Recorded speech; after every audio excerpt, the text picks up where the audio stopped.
से ज्ञान के अथाह सागर को ग्रहण कर पा रहा हूँ। रमा तुम न मिली होती, तुम मेरी जिंदगी में ना आती, तुम मेरी साथी के रूप में न मिली होती तो क्या होता।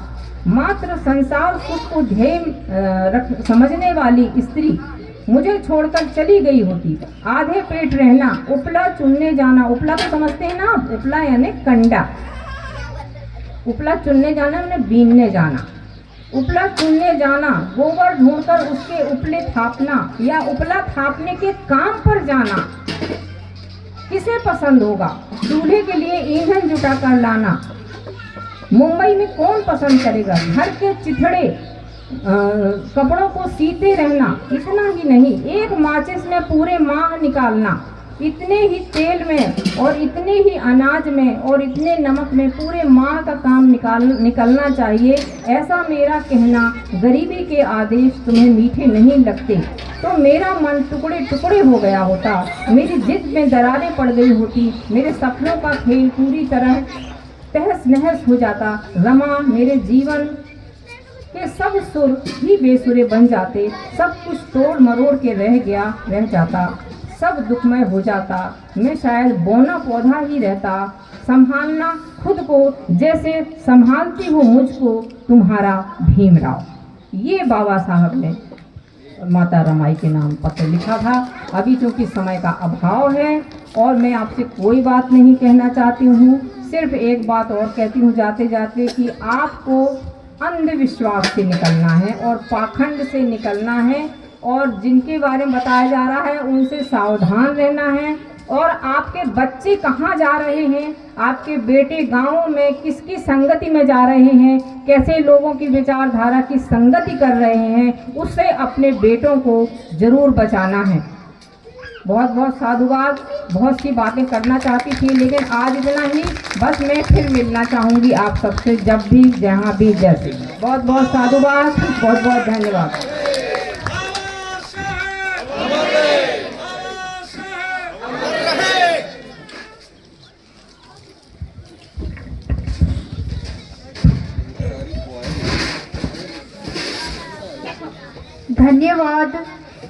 धन्यवाद उषा, धन्यवाद मूल निवासी उषा नीलम मैम।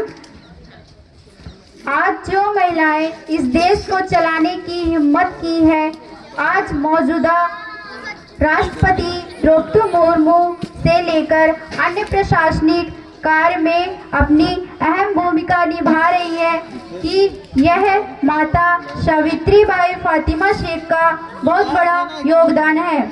जैसा आप लोग देख रहे हैं, आज मेरी हिम्मत सफल मन संचालन कर रही हूँ। यह कहीं ना कहीं हमारे पुरखों का अहम भूमिका है। नहीं तो ऐसा विधान था जो महिलाओं को पैर की जूती समझते थे, लेकिन जब हमें संविधान मिला तब हम महिला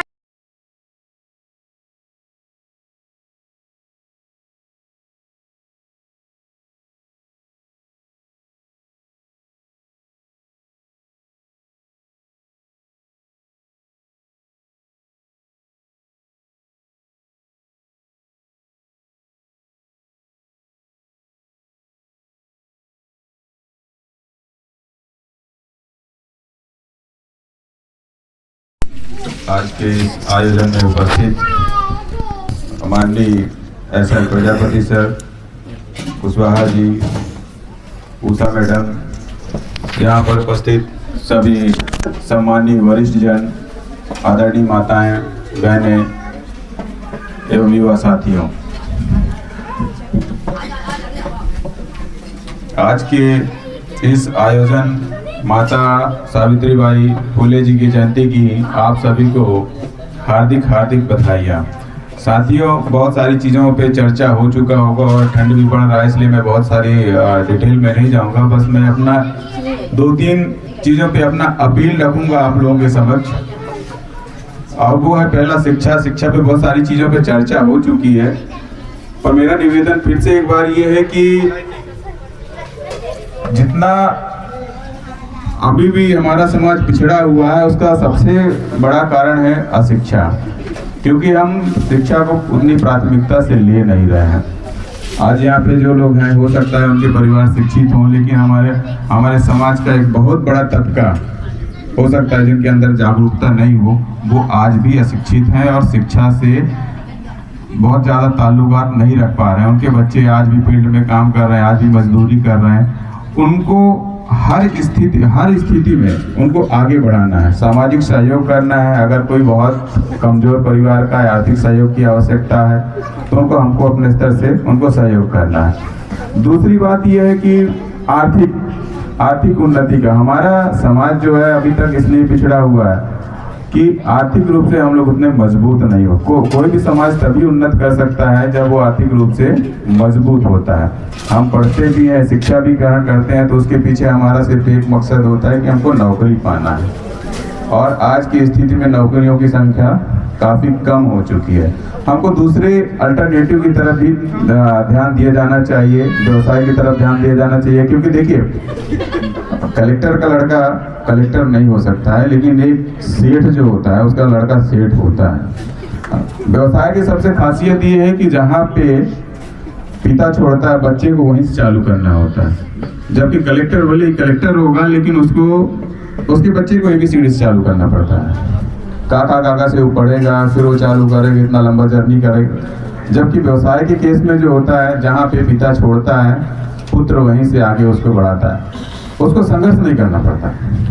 इसलिए मेरा ये निवेदन है कि अपने समाज में जो है ना, व्यवसाय, कौशलता और छोटे छोटे धंधे से शुरुआत करें और व्यवसाय को बढ़ावा दें। कुल मिला के नौकरी पे ही निर्भरता न रखें, क्योंकि आज के समय में नौकरी की संख्या बहुत सीमित हो गई है। तीसरी बात ये कहूँगा कि आज भी हमारा समाज कमजोर इसलिए पड़ा है कि हमारा समाज बिखरा हुआ है। बिखरा हुआ समाज है, लेकिन उसमें 36 तो संगठन बने हुए हैं। कहीं गुणवाना संगठन बना हुआ है, कहीं JS बना हुआ है, कहीं मतलब कुल मिला के इतने संगठन बने हुए हैं कि हम एक प्लेटफॉर्म पे नहीं आ सकते। चलिए कोई बात नहीं, अगर अलग अलग संगठन हैं, लेकिन जब हमारे पूरे समाज पे कोई ऐसी स्थिति आए, विपत्ति आए, तो हमको एक मंच पे खड़े हो जाना चाहिए। ये मेरा अपील है। तीसरी बात ये कि अपने अधिकारों के लिए जागरूक रहे। अगर हम पे हमारा कोई शोषण करता है, हमारे वरिष्ठों ने, बाबा साहब ने, माता फूले ने, राष्ट्रपिता फूले ने हमको यही सिखाया है कि जब भी हमारे ऊपर कोई आए, हमारा कोई शोषण करे, हमारे ऊपर कोई अन्याय करे, तो हमको उसका विरोध किया जाना चाहिए और संवैधानिक तरीके से हमें उसका प्रतिकार किया जाना चाहिए। थैंक यू, धन्यवाद।